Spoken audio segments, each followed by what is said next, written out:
बिस्मिल्लाहिर्रहमानिर्रहीम। अस्सलामु अलैकुम नाजरीन, मैं हूं मोहम्मद इशफाक अंसारी एडवोकेट और आप देख रहे हैं मेरा सोशल मीडिया चैनल। कल से जब मैंने प्रोसीजर अपलोड किया है कि किस तरह आप नए आर्म्स लाइसेंस के हवाले से अप्लाई कर सकते हैं, बहुत सारे कमेंट्स आ रहे हैं। कुछ में मैंने जवाब दिया, कुछ का नहीं दे सकता या नहीं दिया जा सका, तो उसके लिए तो माजरत। और कुछ के जो सवालात के जवाब मैं आपको इस वीडियो में भी दे देता हूं।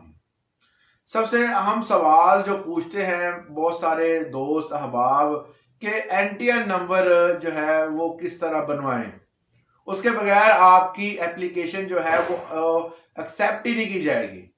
तो एनटीएन नंबर का रोला पड़ा हुआ है जी, एनटीएन नंबर कैसे बनाएं, एनटीएन नंबर कैसे, हम तो कोई काम नहीं करते या हमारा कोई कारोबार नहीं है या कोई कहता है हम बाहर के मुल्क हैं। तो उनके लिए बेहतर यही है कि आपका अगर कारोबार नहीं भी है, आप फिर भी एनटीएन नंबर बनवा सकते हैं। उस हवाले से आपको कंप्लीट गाइड किया जाएगा।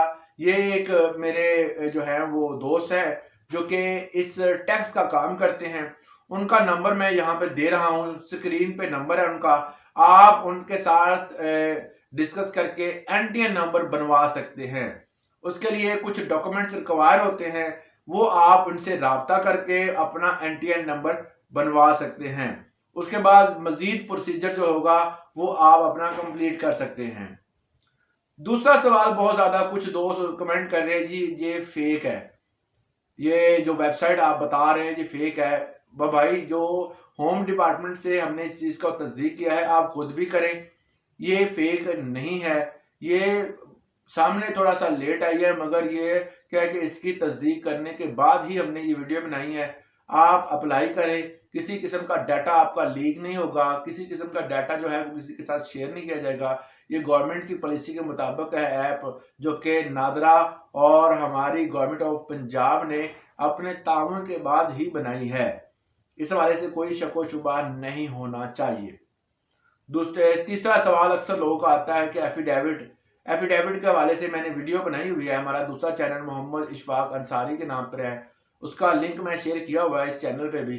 तो आप एफिडेविट जो है वो 300 या 400 का होगा, वो आप निकलवा के देखो, उसके ऊपर स्टेटमेंट होती है कि मैं फलां फलां जगह रहशी हूँ, उस पर मेरा जो है वो फलां जरूरी है, मुझे चाहिए अपनी हिफाजत के लिए फलां लाइसेंस चाहिए और मेरा किसी कलदम तंजीम के साथ ताल्लुक नहीं है, मैं दफ़ा 144 की जो है वो खिलाफ वर्जी नहीं करूँगा। तो ये कुछ रिक्वायरमेंट वो लिखने के बाद आप करवा सकते हैं अपनी फाइल।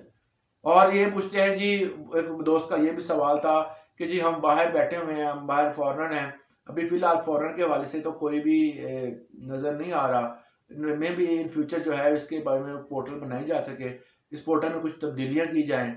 तो अभी वेट के सिवा जो है वो बाहर हमारे जो भाई हैं बाहर के कंट्री में वेट कर रहे हैं, उनके लिए थोड़ा सा जो है वेट करना पड़ेगा। अगर आप पाकिस्तान के रहायशी हैं और पंजाब के रहने वाले हैं तो आप ऑनलाइन अप्लाई कर सकते हैं, मगर ये तमाम डॉक्यूमेंट्स जो है वो पूरे करने के बाद। इसके बाद यह है एक और सवाल, बड़ा ही अहम सवाल था भाई का, कि जी हम मेल करते हैं, जब हम लॉगिन होते हैं, पहले हम अपना अकाउंट क्रिएट कर लेते हैं, बाद में लॉगिन होते हैं तो वो लॉगिन जो है वो नहीं हो रहा। भाई, मैंने आपको जो गाइड किया था पहले वीडियो में, उसमें मैंने बताया था कि जिस फ़ोन या लैपटॉप से आप कर रहे हैं वहाँ पे आपका ईमेल एड्रेस जो है वो लॉगिन हो, और उस ईमेल में जब आप क्रिएट अकाउंट करेंगे तो आपको एक मेल आएगी। उस मेल के ज़रिए आपने ये चीज़ तस्दीक लाजमी करनी है। अगर आप तस्दीक नहीं करेंगे तो फिर आपका लॉगिन नहीं होगा, तस्दीक लाजमी कीजिएगा।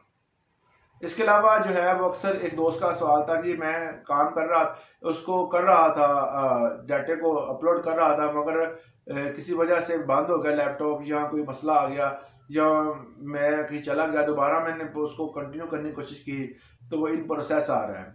देखिए, जब आप इस पे प्रोसेस को कर रहे होते हैं तो लास्ट पे आपको वो तमाम इंफॉर्मेशन अपनी करेक्ट करनी होती है या सबमिट करनी होती है। तो आप उसको दोबारा फिर जो है वो लॉगिन करें। जब आप लॉगिन करेंगे अपना अकाउंट तो वो आपको एडिटिंग की जो ऊपर एक ऑप्शन आती है कि आपकी ऑलरेडी एक जो एप्लीकेशन है, मैंने बताया था ना कि अगर आपकी कोई एप्लीकेशन अप्रूव आपने एडिट की होगी या आपने अपलोड की होगी तो उसका टॉप पर एक जो है वो एक ऑप्शन आ रही होगी, वहां पर आपने क्लिक करके वहां पर आपने एप्लीकेशन को देखना है, नई एप्लीकेशन की तरफ नहीं जाना। वो आपकी टॉप पर एक जो लिंक है उस पर आ जाती है, उसको वहां पर क्लिक करके आप एडिट करके उसको कंटिन्यू कर सकते हैं। इसके अलावा एक सवाल भाई का था कि जी हम प्रोसीजर जो है वो नहीं खुद कर सकते, हमें जो आपकी हेल्प चाहिए। देखिए आप गुजरात रहते हैं, कुछ सिब्बी से है, कहीं से है, तो हर एक को तो मैं लाहौर में नहीं बुला सकता कि आप सारे आ जाएं, ना ही मैं इतनी कोई सर्विसेज देता हूं, मगर बेहतर यही है कि आप खुद करें। खुद नहीं पढ़े लिखे, जी हम पढ़े लिखे नहीं हैं, आप ऐसा करें कि कोई भी बंदा जो कि इंटरनेट का थोड़ा बहुत नॉलेज रखता है और उसके पास आपके पास फोन होगा, आप उसको पास बिठाएं, वीडियो को खोलें, जो स्टेप मैं बता रहा हूं उसको करते जाएं स्टेप बाय स्टेप। जहां पर मसला आए और उसको दोबारा देखें और उसको हल करते जाएं। और फिंगरप्रिंट क्योंकि आपको अपने देने पड़ेंगे, साथ होना लाजमी है। अगर आप वहां पर नहीं होंगे, आपके फिंगरप्रिंट नहीं लगेंगे। अब फिंगरप्रिंट के लिए प्रिंट भी लेना लाजमी है, तो आप उस जगह पर हमेशा फिल कीजिएगा फॉर्म जहां पर प्रिंटर मौजूद हो, क्योंकि आपके सिग्नेचर और फिंगरप्रिंट दोनों का प्रिंट लेना लाजमी है। अगर आप अक्सर लोग दोस्त कर लेते हैं, बाद में जब प्रिंट की बारी आती है तो फिर भागते हैं बाहर या कहीं और, कहते हैं जी अब हम प्रिंट कहाँ से लें। तो बेहतर यही है कि आप प्रिंट लेने के लिए उस जगह पर ही फाइल जो है वो अपनी जो प्रोसीजर हो रहा है लाइसेंस के हवाले से, जो एप्लीकेशन फिल कर रहे हैं, वो वहां पर करें जहां पर प्रिंटर मौजूद हो। अब एक और सवाल भाई का सवाल है, जी हमसे पोर्टल नहीं ऑन हो रही। जब हम लिखते हैं तो एक आधा स्लैश या हम जो डॉट वगैरह भूल जाते हैं। मैंने वैसे डिस्क्रिप्शन में लिंक दिया होगा, इसकी भी डिस्क्रिप्शन में मैं लिंक दे देता हूँ।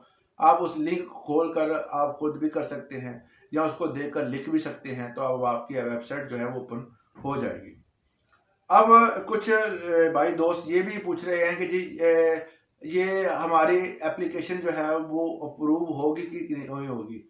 जब आप इसकी फीस जमा करवा देंगे, जो ओमनी वगैरह जो ताउन से, दादरा के ताउन से जो मिनी बैंक बने हुए हैं वहां पर अपनी फीस जमा करवाएं। अगर आपकी फीस जमा हो गई है, डॉक्यूमेंट्स जो हैं वो आपके मिल गए हैं, अप्रूव हो गए हैं, तो उसके बाद आपको मेल आ जाती है कि इतने डेज के अंदर आपका प्रोसेस जो है वो कंप्लीट हो जाएगा। विद इन 15 डेज जो है वो अप्रूव हो जाती है चीजें। दूसरी एक और भाई का ये सवाल था कि भाई के जो हम प्रोसेस कर रहे हैं, यहाँ पर अक्सर औकात जो है वो हमारा इनकम्प्लीट रहता है, फॉर्म जो है वो आगे बार बार जो है वो नहीं निकल रहा, अब एक स्टेप करते हैं दूसरा स्टेप ओपन नहीं होता। तो आप उस जगह पर इंटरनेट जो है वो स्ट्रॉन्ग करें या आप ब्राउजर बदल के देखें। अगर आप फोन पे कर रहे हैं तो फोन को डेस्कटॉप मोड में लगाकर आप करें। जब आप इस तरह करेंगे तो आपका फॉर्म जो है वो इजीली फिल भी हो जाएगा और आपको आसानी भी होगी। ये जितने कुछ जो अहम थे क्वेश्चन में उनका जवाब दे दिया है। इस वाले से अगर आपको कोई और भी सवाल है तो हमें कमेंट सेक्शन में पूछ सकते हैं। इजाजत दीजिएगा। अल्लाह हाफिज।